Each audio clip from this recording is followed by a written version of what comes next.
ഭ്രമയുഗം മലയാള സിനിമയിലെ എക്കാലത്തെ മികച്ച ക്ലാസിക്കുകളിൽ ഒന്നായ സിനിമയാണ്.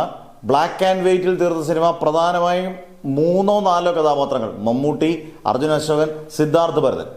കൊടുമൺ പോറ്റിയായിട്ട് മമ്മൂട്ടി ആറാടിയ ചിത്രം എന്ന് പറയാവുന്ന, ഉറപ്പിച്ചു പറയാവുന്ന ചിത്രം ഭ്രമയുഗം. അല്ലെങ്കിൽ മമ്മൂട്ടിയുടെ കഥാപാത്രം കൊടുമൺ പോറ്റി ഓരോ ദിവസവും കഴിയുമ്പോഴും ആളി കത്തി കയറുകയാണ്.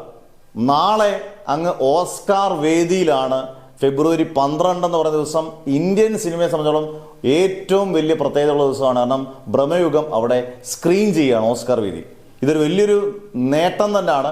മമ്മൂട്ടിയോ രാഹുൽ സദാശിവനോ വേണമെങ്കിൽ അവിടെ എനിക്കൊന്നും അവർക്ക് ഒഫീഷ്യലായിട്ടുള്ള ക്ഷണമുണ്ട്. അവർ ചെല്ലുവോ ഇല്ലയോ നമുക്ക് അറിയത്തില്ല. പക്ഷേ ഇന്ത്യൻ സിനിമയ്ക്ക് തന്നെ ഇതൊരു അഭിമാന നിമിഷമാണ്. Where the forest meets the sea എന്ന വിഭാഗത്തിൽ പ്രദർശിപ്പിക്കുന്ന ഏക ഇന്ത്യൻ ചിത്രം, ഒറ്റ ഇന്ത്യൻ ചിത്രം മാത്രമേ ഉള്ളൂ. അത് ഭ്രമയുഗമാണ്. ഏകദേശം നമുക്കറിയാം ഈ നാടോടി കഥകളുടെയൊക്കെ ഒരു ചിത്രങ്ങളുടെ ഒരു ഗണത്തിൽ വരുന്ന ഏക ഇന്ത്യൻ ചിത്രമാണ് ഭ്രമയുഗം. ഇതിൽ പരം എന്താണ് ഒരു സിനിമയ്ക്ക് കിട്ടുന്നത്? 500 കോടിയോ 1000 കോടിയോ കളക്ഷനോ കിട്ടാത്ത ഏറ്റവും വലിയ ബഹുമതി ഇല്ലയോ ഓസ്കാർ വേദിയിൽ ഇങ്ങനെ ഒരു ചിത്രത്തിന് കിട്ടുന്നത്? എന്തായാലും നാളെ മലയാളികൾക്കെന്നല്ല ഇന്ത്യൻ ജനതയ്ക്ക് അഭിമാനിക്കാം.